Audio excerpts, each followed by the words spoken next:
What's up, everybody? Beasts and Billions podcast, episode 14. I'm with Pro MMA Fighter Gauge. What's up, man? What's up, brother? How you doing? I'm doing good. How about you? I'm doing good, bro. So, when are you fighting next? July 29th. We just got the date. Waiting on an opponent, waiting on the weight, but July 29th is the next date. So FAC or? FAC, yep.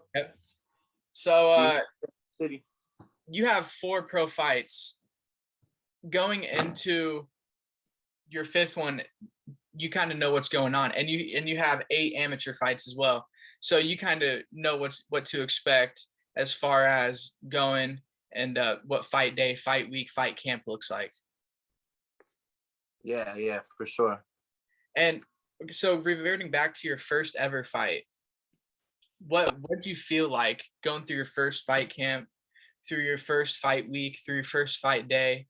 Like, what was that experience like for you? The first one ever? Yeah. Man, I was so ignorant. I didn't know really what I was getting myself into. I just knew that I had to be 18 years old in order to fight. So like 10 days after my 18th birthday, I kind of just jumped in there. I had no idea what to expect. I've been like beating a heavy bag up, and I wrestled in high school. But other than that, man, I had no idea what I was doing. I was just kind of jumping into the deep end just to see if we even liked, what MMA was going to be like. And I assume you liked it a lot, right? Yeah, for sure. Yeah, I was so tired of my first fight. I just watched it back like last week, actually, and it's hilarious, bro. I did not know what I was getting myself into. I was so tired. Yeah. Did you have any smoker fights before your first fight, or that was the first fight ever? That was the first MMA fight. I had like 2 or 3 amateur kickboxing matches, and that was kind of the only cage time that I had. That's the only experience I had ever stepping into a cage or like throwing hands or anything like that, Yeah. So you went on a pretty decent win streak as an amateur before you got your first loss.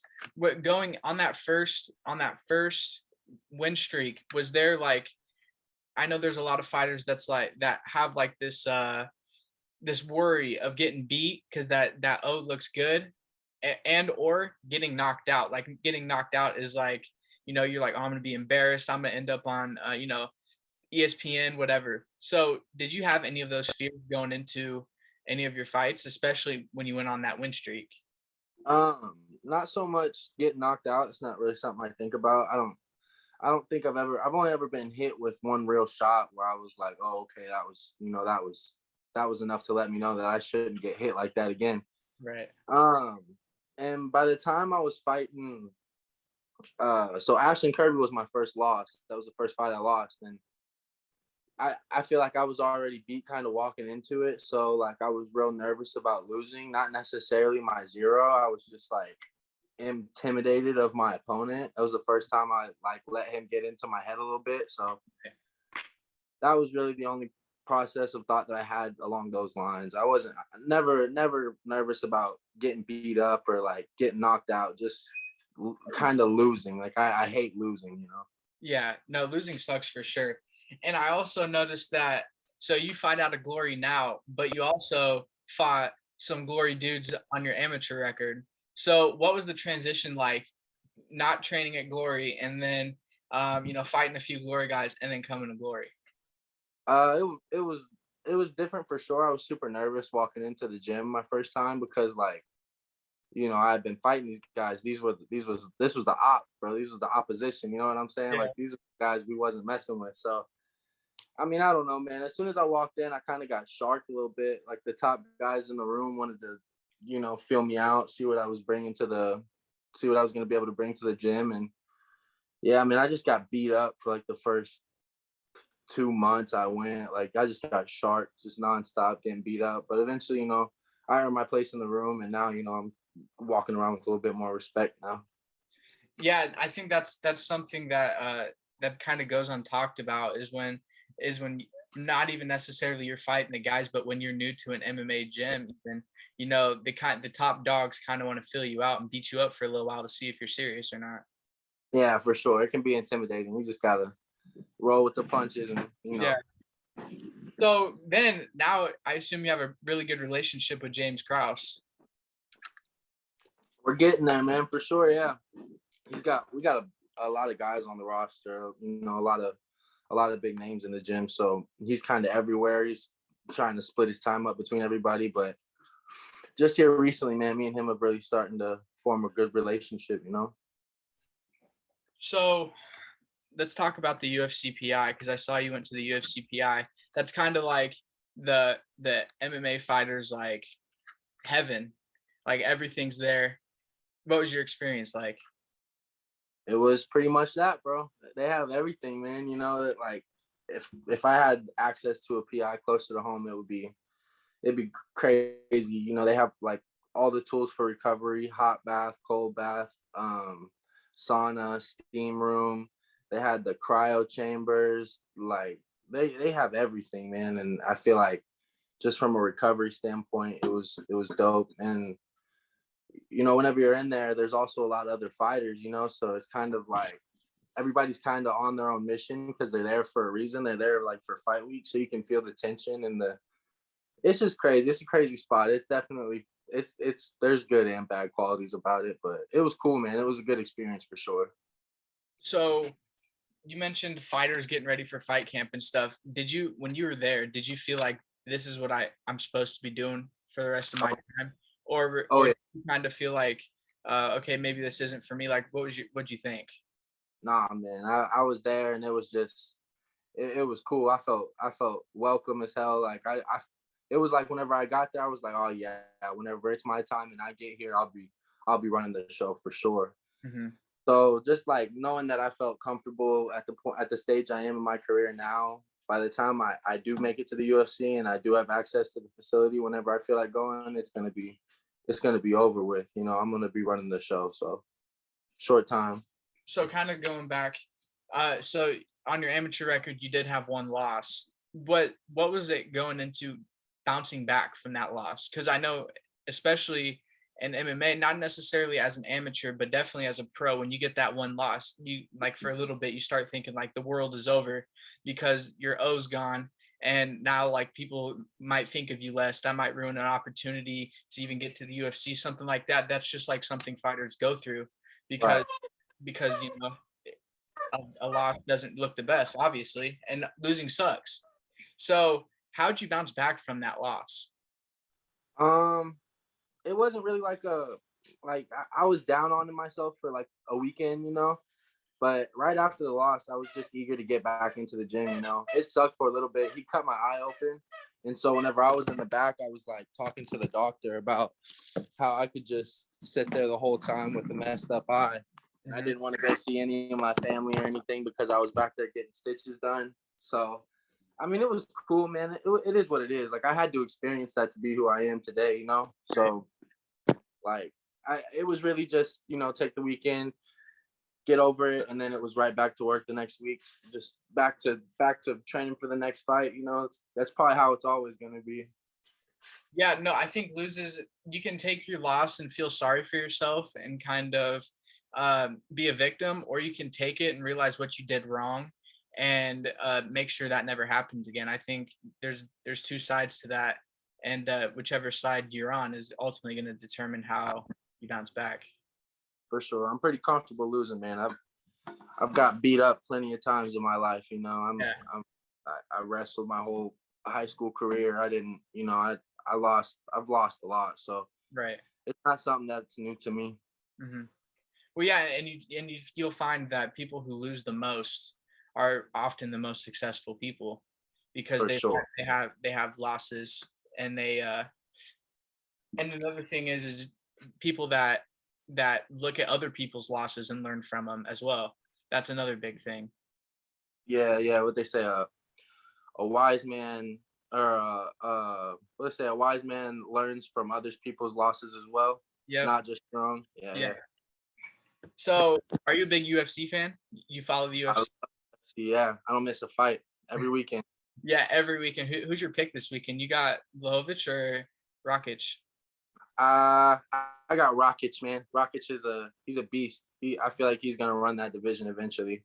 Yeah, I I don't know about run it because Yuri's pretty fucking good too, but Yeah. Oh yeah, I forgot about Yuri. That's a thick division, man. There's a yeah, lot of people going on.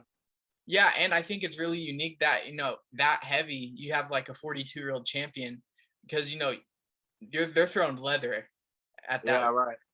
I So was so surprised whenever Jan lost to Glover, man. It was such a shock. I thought Jan was gonna. I expected so much more Jan. yeah, I was honestly what'd you think about the Izzy and Jan fight though? I mean, I was just thinking about this on the way home from training the other day. Like, I don't know if the cage was smaller. I don't remember where they fought at. Was the cage It was smaller? the Apex. Yeah, it was. Yeah, they were at the Apex. That was another thing. When I went to the PI, man, the cage at the Apex was tiny, so I could see how that smaller cage would favor Jan Blachowicz in that sort of situation. Because if the cage was bigger, Izzy would have had more room to get his feet moving, you know. So I think that the cage had a big play. Come on, let's go. Yeah, and I think another thing is Izzy's developed so much as a wrestler. He he can move and scramble a lot better than he did. I mean, we saw that against Marvin Vettori, who's not a little middleweight. Like he could Yeah, fight right. five if he wanted. And then also Robert Whitaker, who's no slouch. Oh, dude, I love Robert Whitaker. That's he's one of my biggest. He's one of my heroes in the game. I love him. I hate the way Izzy does him. Yeah, Probably always do it that way though, for real. Izzy's so good. His feet are so good. His striking's just on a whole nother level, man. He's a problem. I think a unique matchup is going to be is it Pereira who Oh yeah, the guy who beat him in the kickboxing. kickboxing. That's going to be an interesting fight.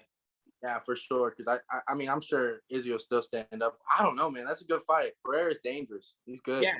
Well, yeah, and we saw him against Bruno Silva. What card? I forget what card that was, but he looked sharp. Yeah, yeah. What is he like? What is he? 4-1 now? 5-1 or something like that? Yeah. Yeah. He's still young in the game. Yeah, and I almost wonder if Izzy's going to try to mix it up on him and grapple with him. Right. Yeah. We'll because, see. I mean, Izzy is a purple belt, which isn't like high level by any means, but it's like not a. I mean, it's not like.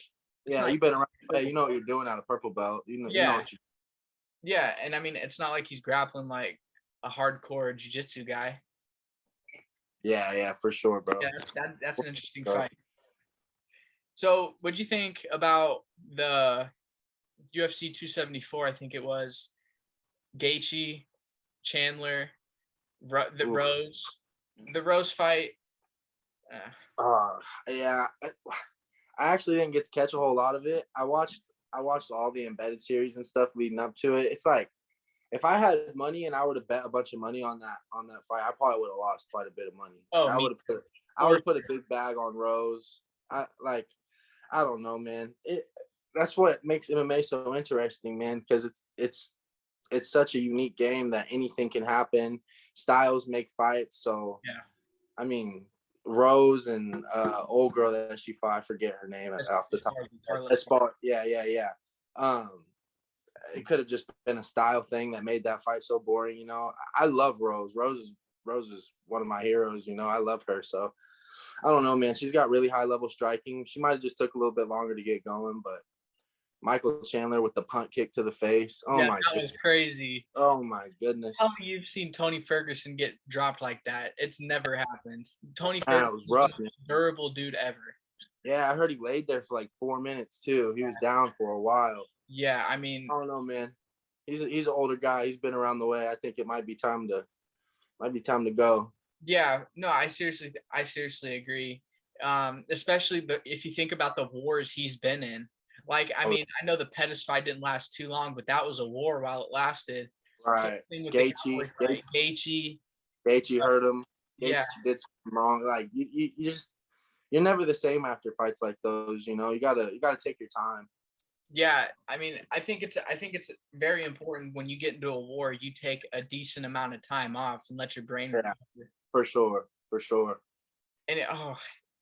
And I mean, Michael Chandler's like one of those dudes who I would not want to get kicked in the face by, regardless. Like he's just so stacked and powerful for 5'8" in his frame. Yeah, he's got so much. He can generate so much power. Yeah, watching him gives me hope because it's like like I'm so young, I can feel my body wanting to put on weight. You know what I'm saying? And like as of right now, I'm a 45er, but eventually I might be a 55er. And I was always worried about my frame as a 55er, but whenever I see Chandler do what he does at 155, it gives me confidence because our frames are kind of similar, you know? Right. And I mean, he kills the social media game as well. I mean, his workouts are crazy. Yeah. I mean, He's a good follower. Motivates me, man. Yeah. Oh, you always have to. If anyone hasn't followed Michael Chandler, you got to give him a follow because he's so motivational and his workouts are crazy. Yeah, for sure. For sure. And then, I mean, for the main event of that fight, I mean, did you actually have a problem or just kind of, I mean, I guess you kind of expected Charles to win by submission. If Charles was going to win, it was going to be by submission. Yeah. I mean, I said that all along when people were asking me what I think about it. I was like, either Gaethje's going to knock him out unconscious, cold, or Charles is going to win by submission. There's no way that goes the distance. And I think Gaethje hurt himself bad by going in there and swinging for the fences. Yeah, I don't know, man. Charles is so well-rounded. His game is so nice. Like that's a prime example of why being well-rounded is so important in this game. Like, yeah, you could tell Gaethje's only hope was to go in there and like KO him. If he wasn't going to KO him and get him out of there on his feet, you know.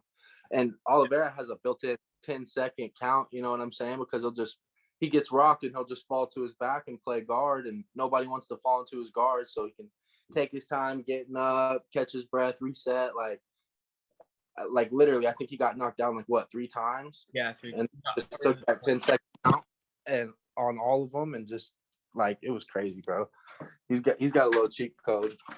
Yeah, no, for sure. And it's like, I don't know. I feel like a more patient striker would beat him though.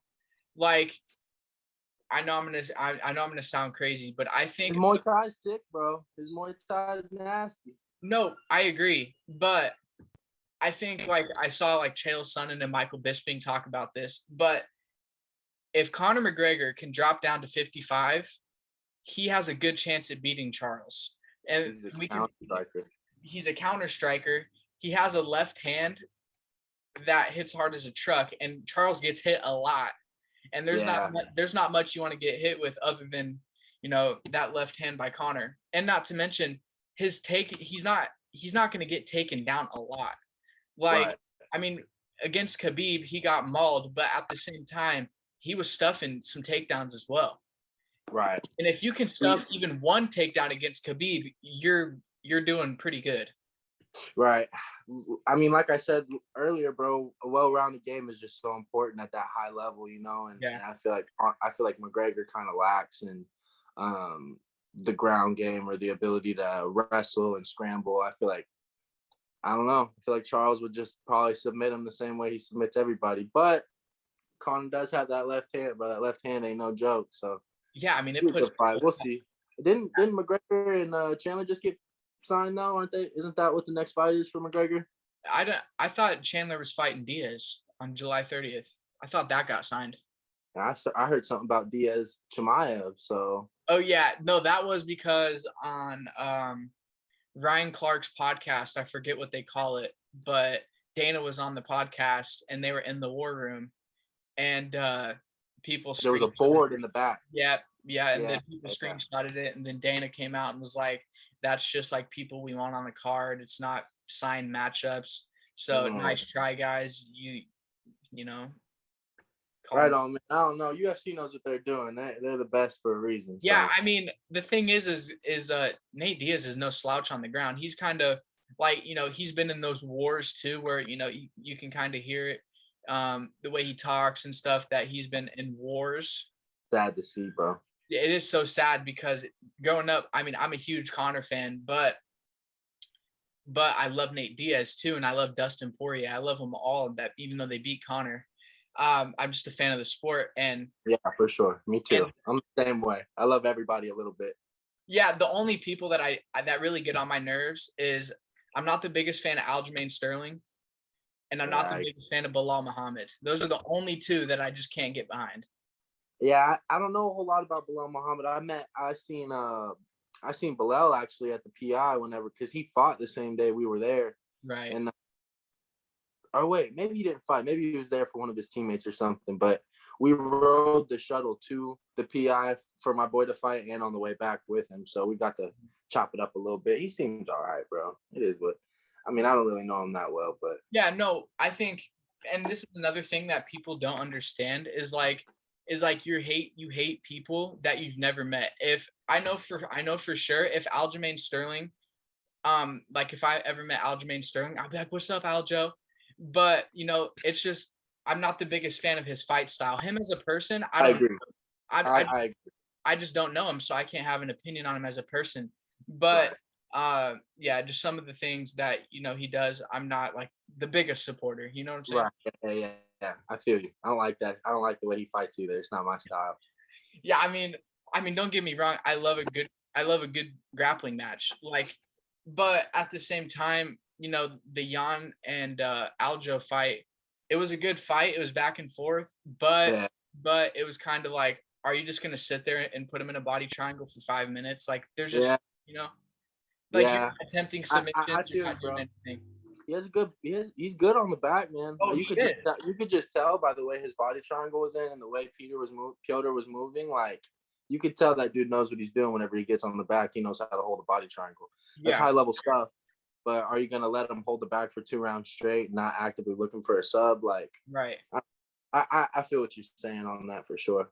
I had Piotr winning that fight. I thought Piotr was really gonna do it to him. I thought he was gonna run through him, to be honest. Yeah, he looked out of character though. He looked like he was kind of reaching for punches and like really angry. trying to load up and sit down on punches. Like I Yeah. don't know if maybe the hype behind the whole thing. His corner wasn't there that night either.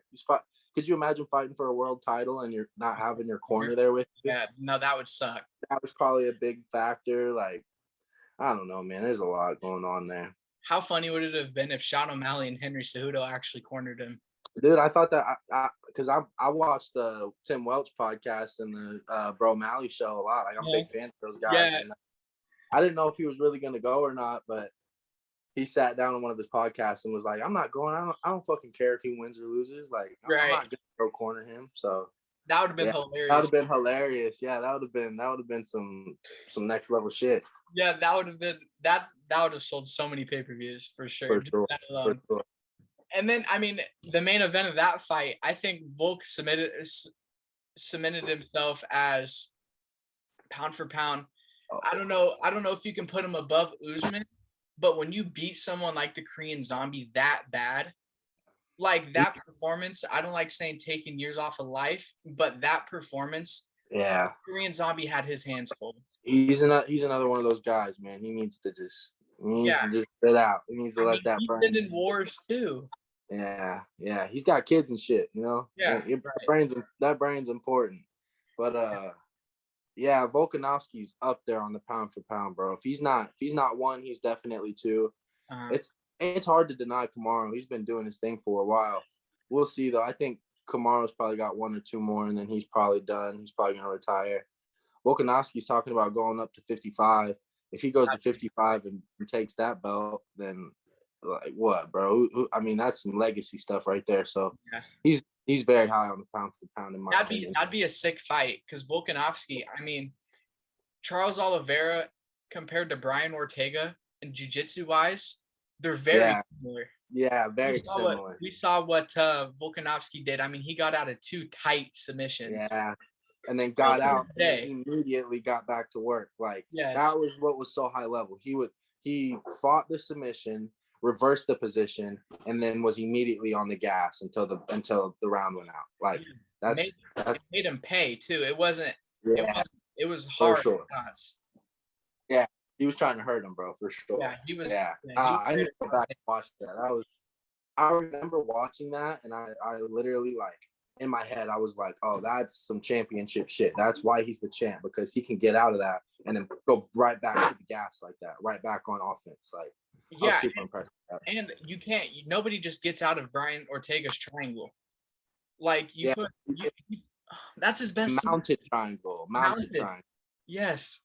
And then he had a mounted guillotine too. And he had his hooks in. I think he had an arm trap. I think he had an arm trap for a second. Yeah, it was crazy, bro. That was so crazy. To this Heart, day, will, technique, everything, bro. yeah.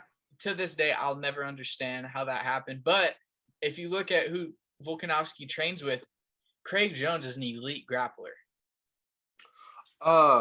Craig Jones, who I think he's part of the Donahue Death. Was the Donahue part of the Donahue Death Squad with Gordon Ryan, Craig Jones. Okay. Yeah, he was on the Ultimate Fighter last season. Okay, yeah. I think I know who you're talking about. Yeah. I thought Volkanovski was working with the wrestling brothers out of New Zealand. You know, the two wrestling brothers that ran at Phuket, Thailand, Tiger Muay Thai. There's like two brothers that are like really high level wrestlers. One of them works with the city kickboxing guys. Yeah. I thought that's who you were referring to. Yeah, no, Craig Jones, I think he's in Austin. He has B Team Jiu-Jitsu. Yeah. I have to look into him, bro. I have to do some studying. He's an elite grappler. I mean, I bought one of his instructionals, and it was pretty it was good. And you know, like the Donahue Death Squad, they're like deep into leg locks. Oh, okay. And so I love leg locks. Like not necessarily in training, but in competition. Just because, you know, what am I there to do? I'm there to cause harm, right? Right. That you don't cause more harm than a leg lock. Yeah, that's the fastest way you can hurt somebody. Yeah. For sure. Yeah. And so I don't like messing around with them too much. Yeah, no. On the defensive end, they suck. But offensive, you're like, you know. Yeah, right. So there's also this ancient question for mixed martial artists anyway. Would you rather knock someone unconscious, like Tony Ferguson unconscious, or would you rather submit them and make them tap? KO every time. I agree. KO every time. No contest. Yeah. See, it's a drug, bro. You don't get that. You don't get that kind of adrenaline from a submission. No. But when you see a body go limp and fall straight down, that's some other shit. Plant. Yeah, that's some other shit. That's some other shit. But the thing about submissions is it's a long-term game.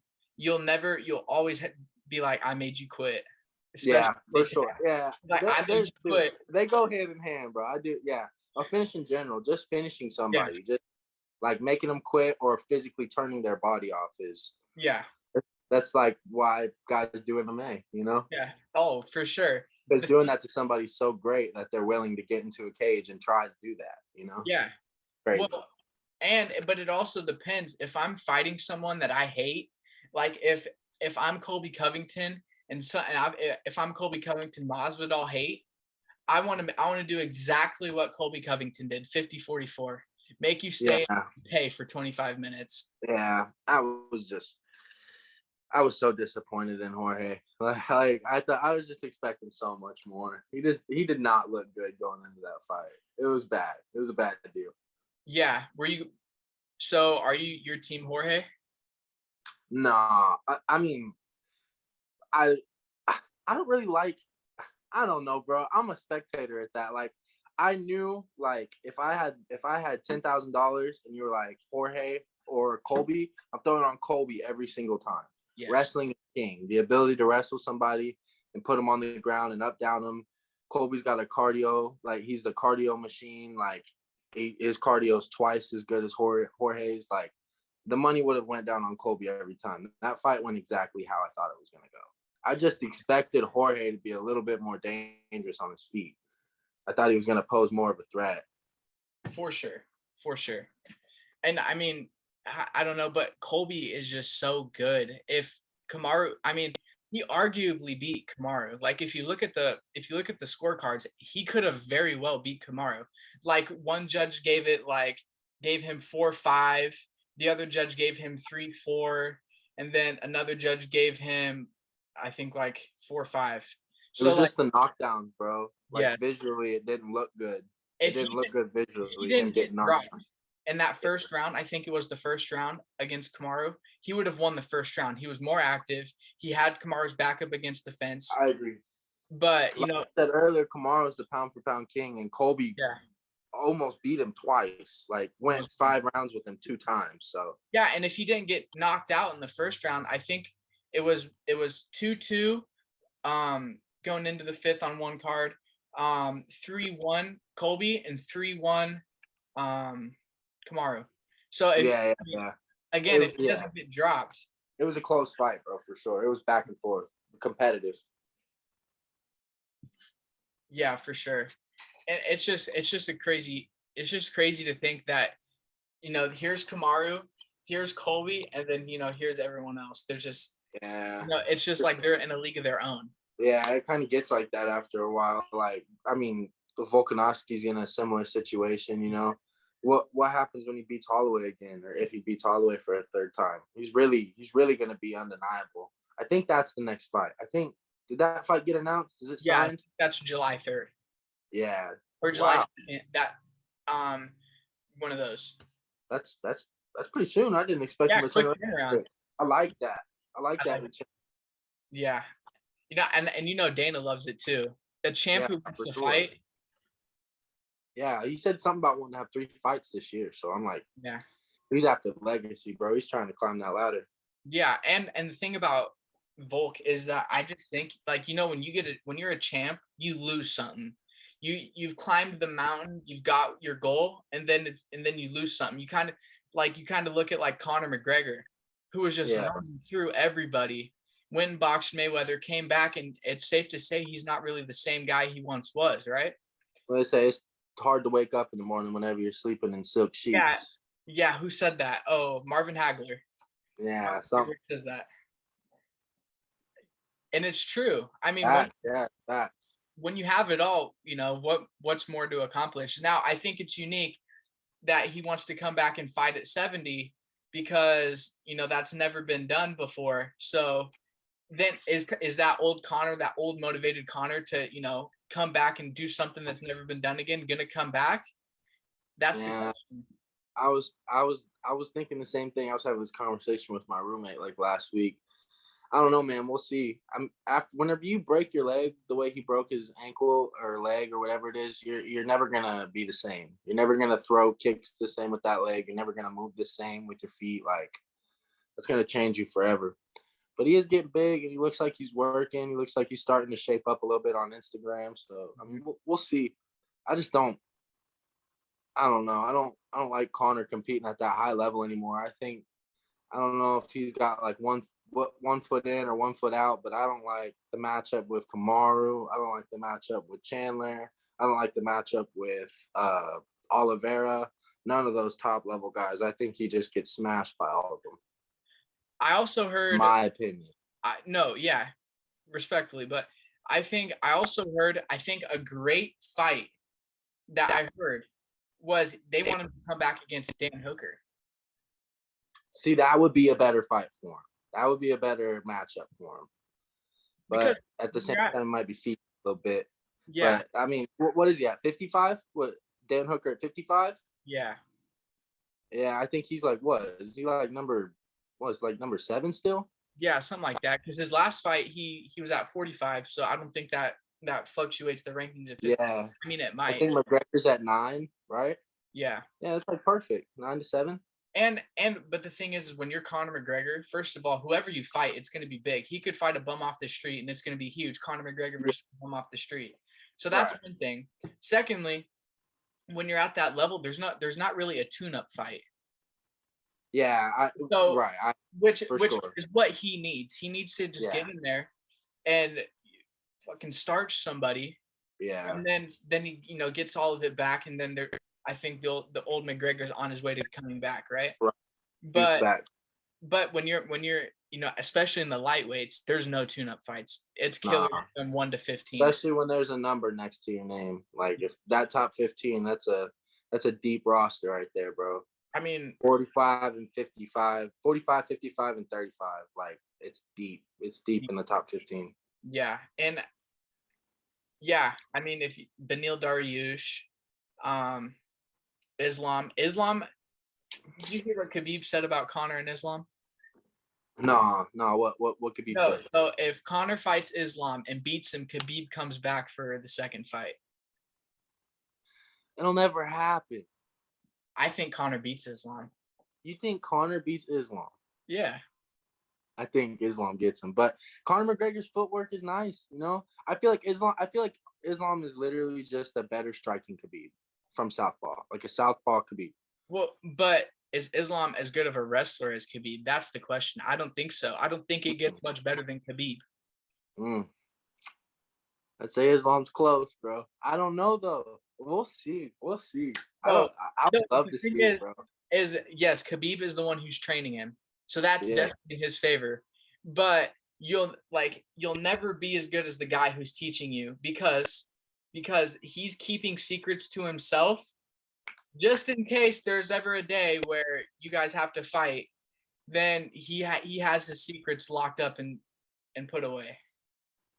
At the end of the day, iron sharpens iron. Islam Yeah. gets to work hand in hand with one of the best grapplers and arguably the best wrestler, the best MMA wrestler in the world. And he's working with him every day, grew up with him since he was a kid. So that he has to have some of that mojo. You know what I'm saying? Oh, for sure. And I don't know, man. I bet you Islam's working a lot harder than McGregor's been working in the last 3-4 years. You know what I'm saying? For sure, 100%. I bet you Islam's been nonstop grinding. McGregor's just I don't know, man. He's got everything. Islam hasn't even had a world title yet. Islam's hungry. Yeah. He's a hungry guy right now. Yeah.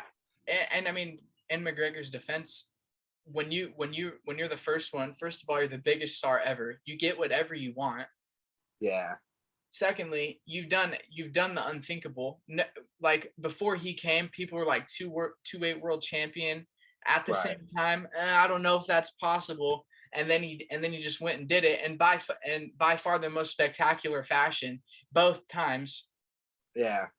I mean, cool. He's made a lot of history, bro. Yeah.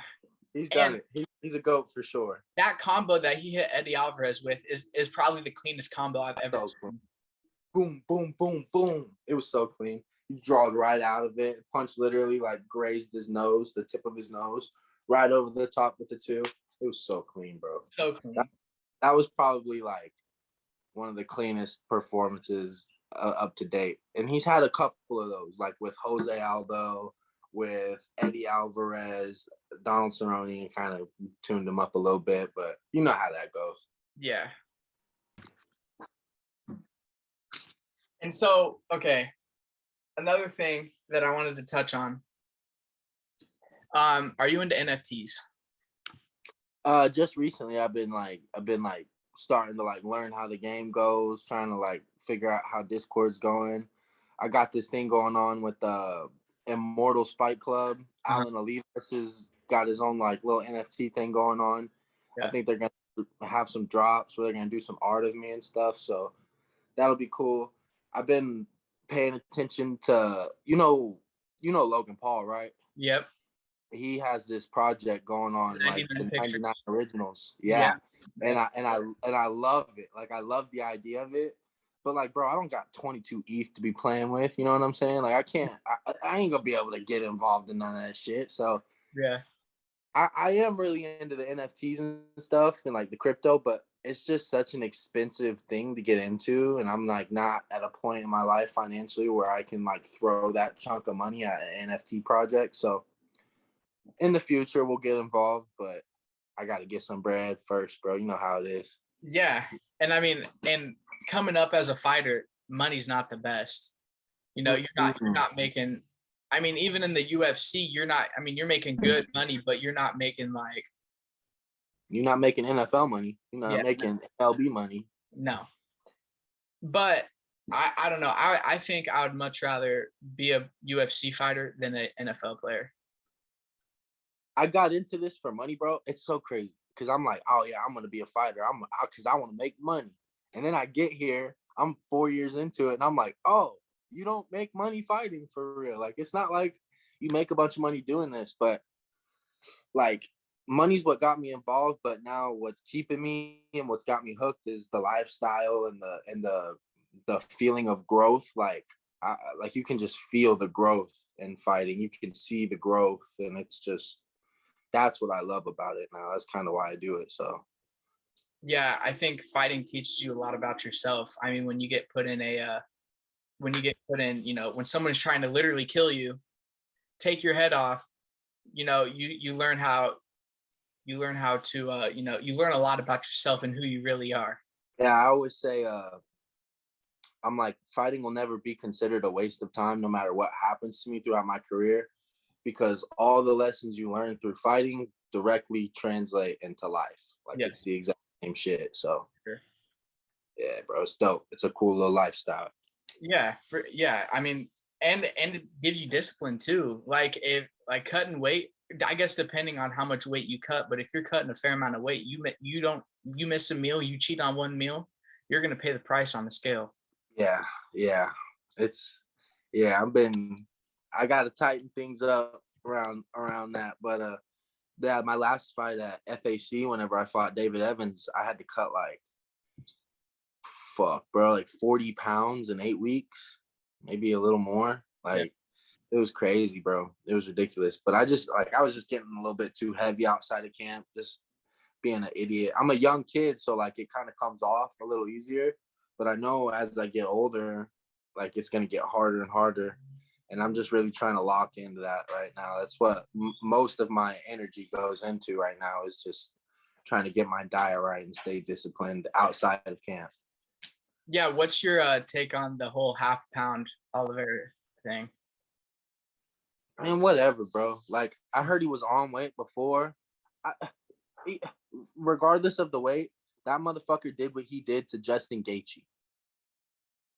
That's the champion, in my opinion. You know what I'm saying? A half pound isn't altering. Yeah, like 0.5 is nothing. Like, it's not even a whole pound. Right. That's the world champion at 155 pounds, bro. Even like, 1 pound, though, even the difference between 55 and 56, there's virtually none. Yeah, for sure, bro. And they had that goofball Tony Ferguson jumping on the scale beforehand. Like, the digital scale got switched out the night before. Like, it was just, I don't know, bro. That, like, this is the UFC. Like, they should be on top of stuff like that. You know what I'm saying? Yeah, for sure. Whatever though, bro. I don't even think that weight should take away from the performance that he had against such a high caliber fighter, bro. And he didn't even get any bonuses, performance of the night, nothing either. And I think I heard some people say he got his pay-per-view points cut, but then I also heard someone say that Dana said that his pay-per-view points, he still gets them. So yeah, I don't know how that works. I thought that only if you were the champion you get pay-per-view points, but I don't know. I don't know how any of that works. Hopefully he got money, bro. I'm sure he got enough money that he'll be all right. So yeah, I think his story is very motivating. I mean, obviously, I was going for Justin Gaethje. I think he deserves a belt. Yeah, I agree. Like, I mean, there's so many. I was rooting for Gaethje too.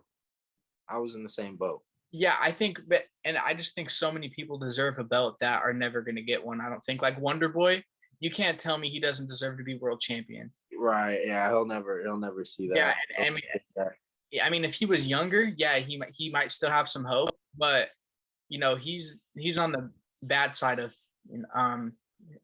age. Yeah, he's like 35, 36, right? He's like almost 40. Oy, yeah. See, I'm not fighting at 40, bro. I'm not fighting at 40. Nah. I'm not. I don't want to be that guy. No, and the only way I would fight at 40 is if I was like a guy like Colby Covington, who just doesn't take much damage, Yeah, Charles Oliveira does take damage, but getting dropped, a few times, a couple times a year, I don't think is taking as much damage as like Michael Chandler, Justin Gaethje getting into a war. Yeah, it was disgusting. There's a that's a hard fight to watch. That watching those kind of fights make me not want to get back in there. You know what I'm saying? Yeah, but yes. You gotta be ready for that. That's why you get a fight camp. You get all that time to prepare yourself mentally for that moment, like to be engaged in that kind of battle. Yeah.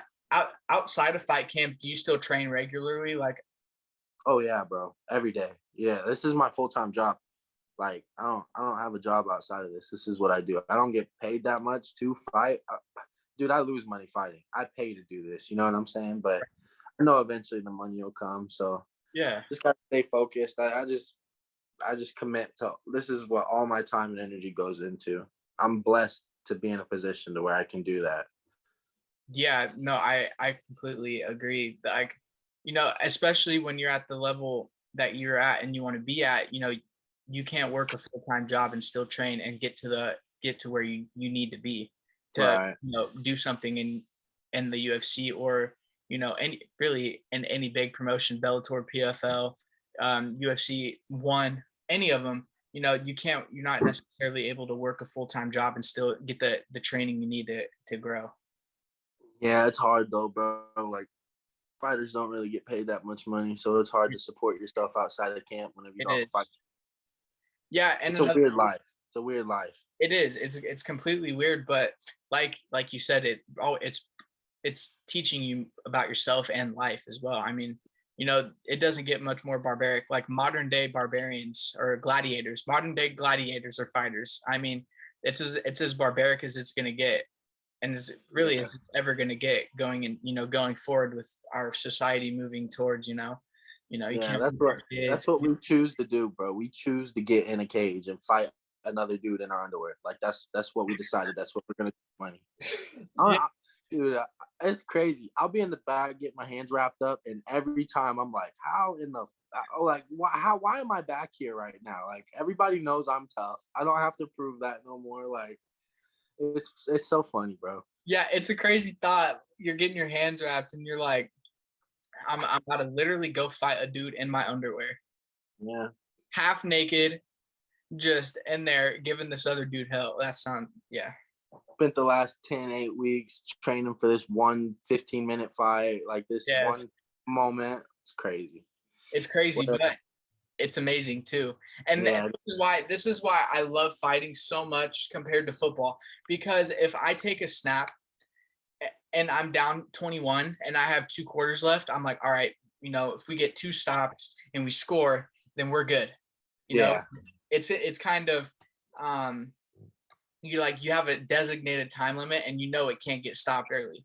But if I'm getting my hands wrapped walking into a fight and I put my feet on that octagon, the door shuts and locks, you're like, all right, at the max, I'm in here for 15, 25 minutes at the very max. Yeah. Hopefully it's not me. That's right. Going. Yeah. That's just crazy. I just go in every time expecting to be in a 15, 25-minute war. I'm just expecting to be in there until the end, and I'm expecting to die.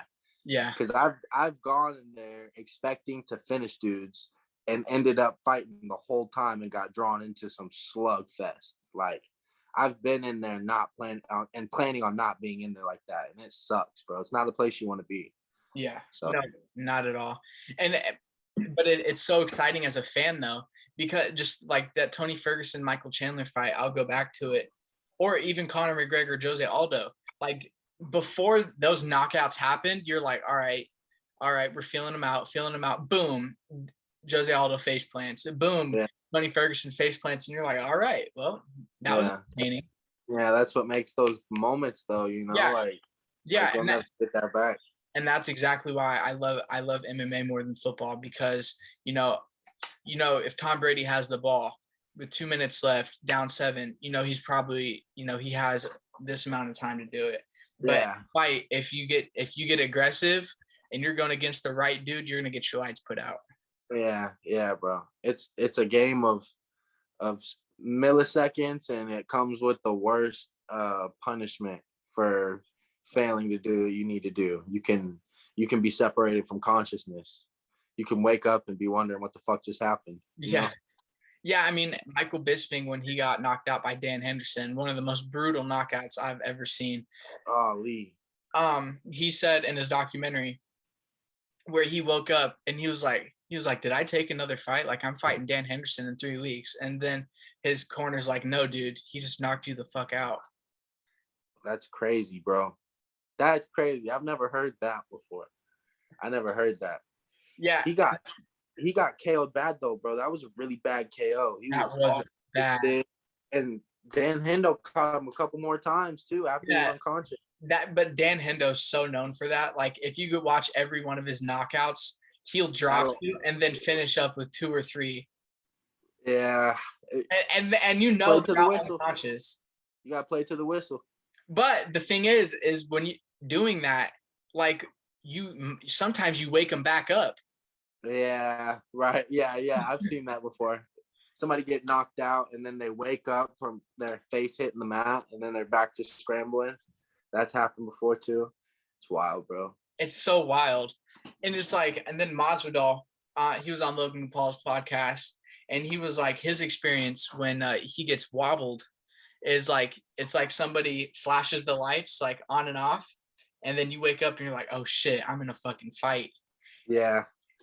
I've been there before. Like the one loss I have actually, I got hit with a bola punch and I had no idea what it was. Like it was just a white flash. I didn't know if he punched me or if he kicked me or if I got kneed or if I got elbowed. I had no idea.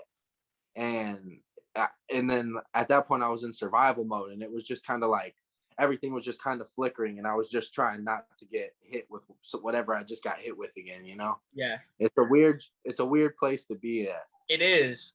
I mean, it's just so weird because it's like, you know, we're not put on this planet.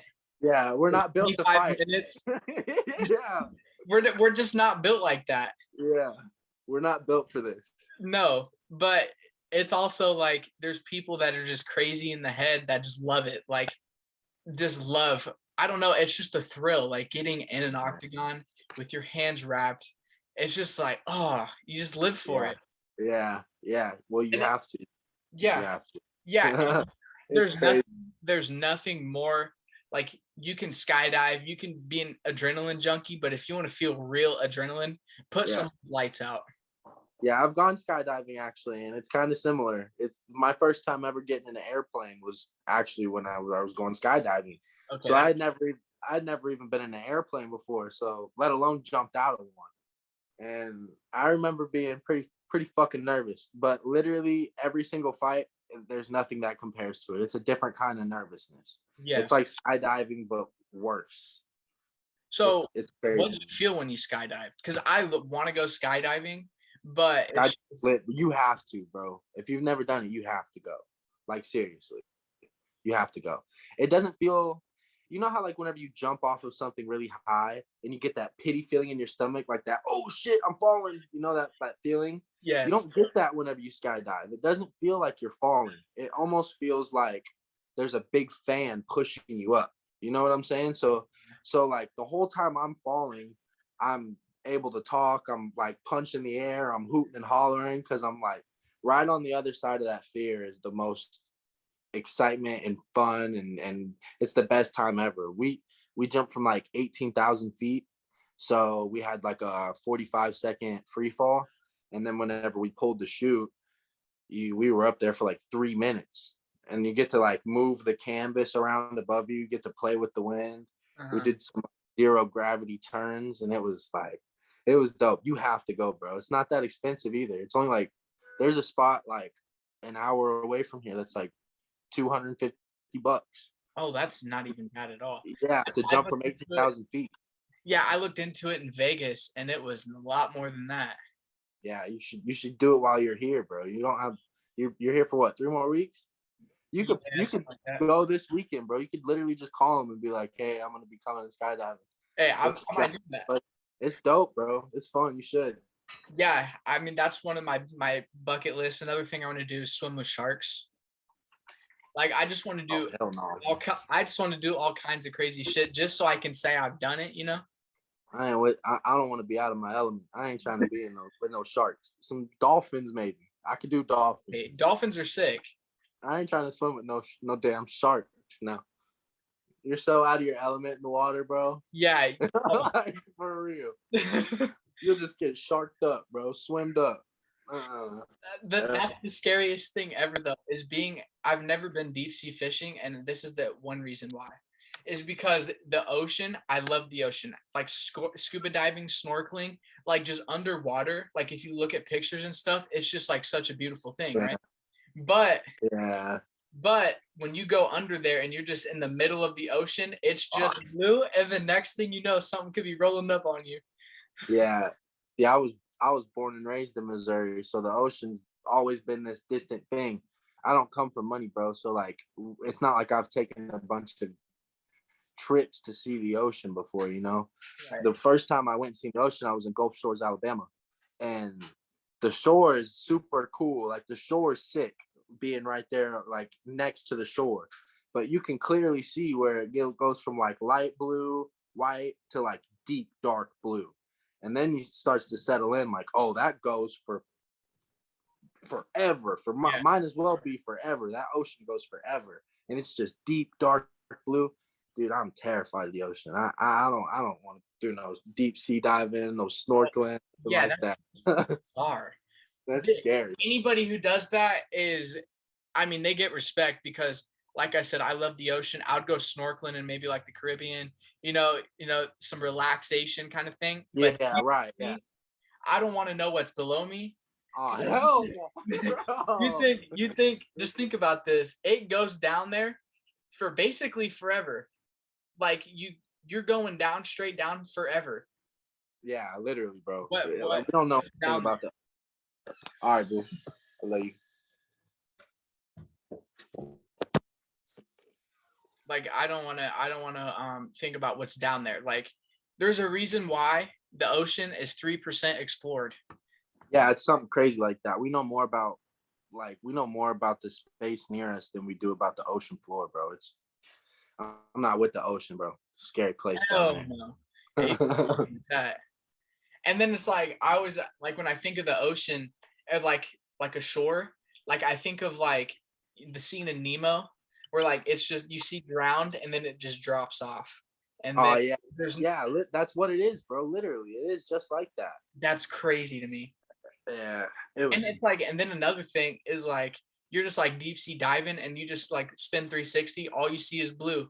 And when you get back to where you spun, you can just see a great white shark coming at you. Yeah, literally, bro. It's a humbling place, bro. Yeah. I remember going to the ocean and just being like, man, I'm tiny. Like I'm just so small. I'm nothing compared to this ocean.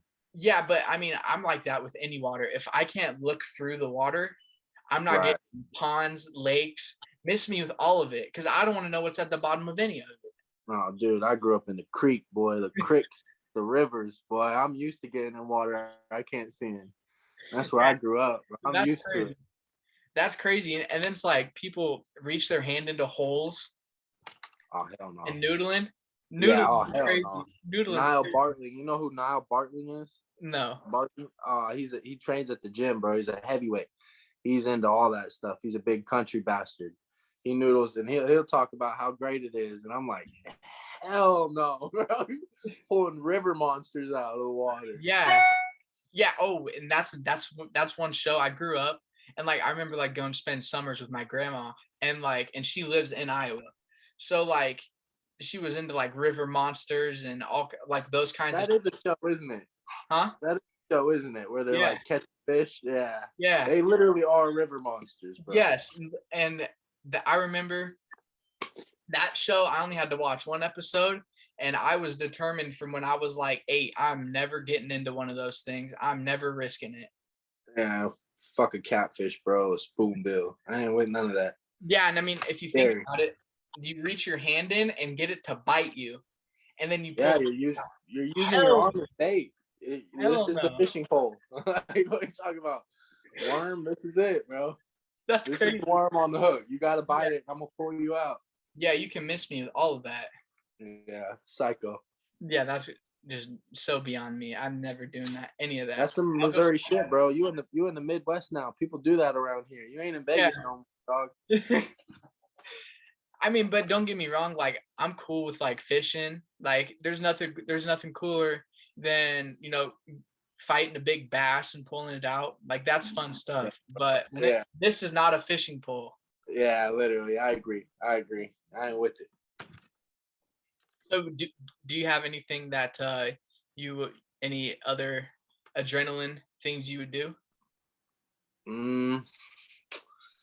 Not a whole lot, man. I feel like you do it all. Fighting and skydiving, that's basically it. Yeah. I mean, I went skydiving. It was my buddy's birthday. He just turned 20. I think he just turned 22, and I turned 21 the month before. So we had enough time to because I'm pretty sure you have to be 21 to skydive. But as soon as we were of age, we went. Right. And it was the first time I'd ever even been in an airplane or anything, bro. They strapped me up, and once you're in the airplane, you're going at that point. You know what I'm saying? Right. And you're not in some big 357 airplane. It's like a little crop duster, and you're taking off in a grass field with the door open. So it's scary as shit, bro. The whole shit's rattling, and you're taking off in a grass field, and you see the ground get smaller, and now you see the clouds, and it was just some scary shit, bro. So is it comparable to, taking off, suiting up and taking off? Is it comparable to getting your hands wrapped and walking out to a fight? Yeah, it is comparable. I wasn't fearful for my life when I went skydiving. You know what I'm saying? I was pretty confident that I was going to land and it was going to be okay. And our parachute was going to deploy. I was pretty sure I was going to be okay from a healthful standpoint. It's a little bit more sketch whenever you don't know how you're going to leave the cage. Like you could get really hurt, KO'd, you could break bones, you could get cut open. I have all kinds of scar tissue on my face already, so it's not hard to cut my face open. Like one little bone in the wrong spot will cut me wide open. So like you never know if you're going to need to get stitches. It's just you're risking a lot more with a fight. So there's a little bit more you could risk losing in front of everybody you sold tickets to. Everybody's at home watching you. Like it's just there's a lot more at play with fighting. It's a nerve-wracking thing, but there's something to be said about getting slashed open, like Nate Diaz slashed open and taking a sick pic afterwards. I mean, that's good for business. Yeah, I had and my left eyebrow, bro. I have just this eyebrow alone. I have like 24 stitches just here, and then I've been cut here, like. My eyelids, my eyebrow, both my eyebrows are trashed. Like I already have so much scar tissue on my face, and I'm 21 years old. Like I'm probably gonna have. It's probably not gonna be too hard for my face to get cut open eventually. You know. Yeah, for sure. Watch out for that. That's a crazy thing. It's just so crazy that if you think about it, what fighting is it's crazy to think that your body can do that. Like if you think about it too, where like add it to it as like an atom, you're basically like your body can shut someone else's lights out. Your body could harm someone viciously. That's just crazy to think about. Like I can like if some dude wants to fuck with me, I could like fuck his life up. Yeah, all a knockout is just making your brain touch your skull. If you can just hit somebody hard enough to make their brain touch their skull, they'll get KO'd. So you don't have to hit somebody hard. You know what I'm saying? You just gotta generate enough force, hit them in the right spot, and their brain's gonna move a certain way. So it's crazy that our bodies have that program. We're just not built for fighting. It's not supposed to happen that way. No. Your hands get all messed up. You get fucking bone problems from throwing hands. You have to wrap your hands up, like Vaseline your face. Like we're just bags of blood. I mean, if you've seen Michael Bisping, look at his, I don't know which arm it is, but it's like right here. He has a bone sticking out, and it's from fracturing his wrist so many times that a new bone started to grow, and now it just sticks out. I think I've noticed that, like just watching him talk in his podcast. Yeah. I think I've seen that and been like, "What in the world is that?"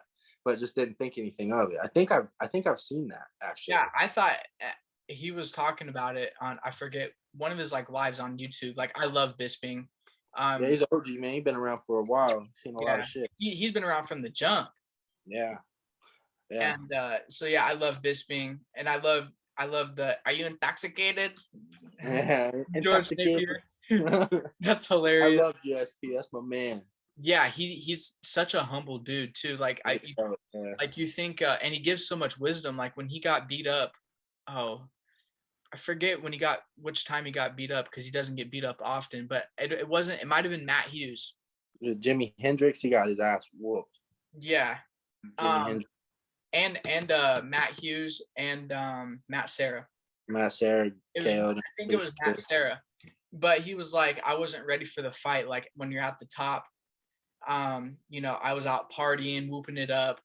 I wasn't, focused, and I got beat. It was one of the times he lost. He said that, and that's like something that's really humbling because, like if you think about it, like GSP is one of the greats. Like I don't like you can say Daniel Cormier who's up there, John Jones who's up there, GSP, Khabib even I guess. Khabib, yeah.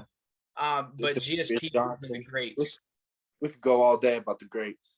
I Yeah. feel like you have to divide it into time frames. You know what I'm saying? Yeah. Like this guy ruled here at this time. Like time frames and weight class, you kind of have to divide it up that way. I feel like there's so many people at this point that were great and did good things for the sport that it's hard to just say there's one GOAT.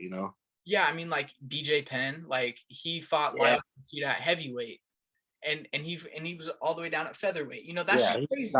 He's a psycho, bro. And now he's running for governor of Hawaii. I think I did see something about that. He's a madman, bro. BJ Penn might fuck around and be a governor of Hawaii, bro. That would be psycho. It wouldn't surprise me. Some of the most heartbreaking stuff though is when he was getting beat up on the street and stuff. It was like, dang, that sucks to see. Dude, you can only fight for so long, and I feel like it takes a wise man to know whenever your time is up. We sacrifice so much to do this MMA game and play this game that you get so attached to it. You almost define yourself by MMA. I feel like it takes a really wise guy and a guy who knows themselves or girl, not just a guy, but I feel like it takes a smart individual to know whenever it's time to, call it quits. Yeah, for sure. Like I think what Khabib did, what GSP did, like that's Khabib, how I'm trying to go out, bro. Yeah. Same way. I mean, Khabib, I guess I still don't necessarily believe he's done for good. I think everyone has a number, and I think something like if Conor wins the belt somehow, I think that might get him out of retirement. Yeah, we'll see. He's still young, bro. He's still got years. He's like 33, 34. I mean, that's like prime. Yeah, he's got time. Yeah, so Chandler's still punt kicking people in the face at 36. You know what I'm saying? Like, that's crazy. I love Michael Chandler. I love him too, bro. I didn't really give him no mind until he hit the UFC, and I'm glad he's where he's at because I probably never would have got put on to Chandler. Yeah, same. Even and it's crazy. Someone can be 2-2 in the UFC, but have so much respect and looked at like he does, Well, he's fought killers, bro. Yeah, as well. Like and let's not forget, he was seconds away from getting Charlie Olives out of there. Yeah, bro. Literally, if he would have stood him back up and not fell into his guard, who knows what the fuck would happen? Yeah. He still had time. So I think that fight would be a great fight. I think I know we need to put respect on Chandler or Olives' name, but I just want Chandler to win that. If they were to fight, I'm putting my money on Chandler. I want Chandler to win. Right. But at the same time, I would also probably sprinkle a little bit on Charlie Olives by submission. He's just so good. He's just so good. He's so well rounded. His game's so put together. You just know, like, he goes from A to B, B to C, and he's so he's just so good, bro. He's really making a statement at 55.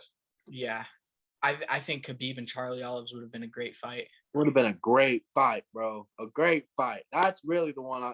If Khabib comes back to fight anybody, he just needs to fight Charles Oliveira. For real. Khabib Usman would be a good fight too. Yeah. Khabib's big, bro. He could probably fight at 70. Khabib weighs like 185, 190, walks around. Yeah, that's crazy, bro. Cuts down. That's crazy. Yeah, that's a lot of weight. That is. But that's all I got for you. I appreciate you coming on. We did. Oh, yeah, bro. We did almost an hour and a half. So. Oh, hell yeah. I appreciate you coming on. I look forward to watching your fight. Are you dropping merch? Yeah, I'm actually in the middle of putting together a t-shirt right now, get my sponsors together. So I'll get at you whenever I get a hold of some stuff, and I'll send you some stuff. Yeah, sounds good. I'm always looking to support. And you said July 29th. End of July. Yep. So I will come to that. I'll be back for that. And let's stay in touch, and wish you nothing but the best, bro. Most definitely, G. Thank you, bro. I appreciate the conversation. Yeah, it was a great conversation. And yeah, let's just stay in touch. Yes, sir. Most definitely. You have a good rest of the day, bro. You too.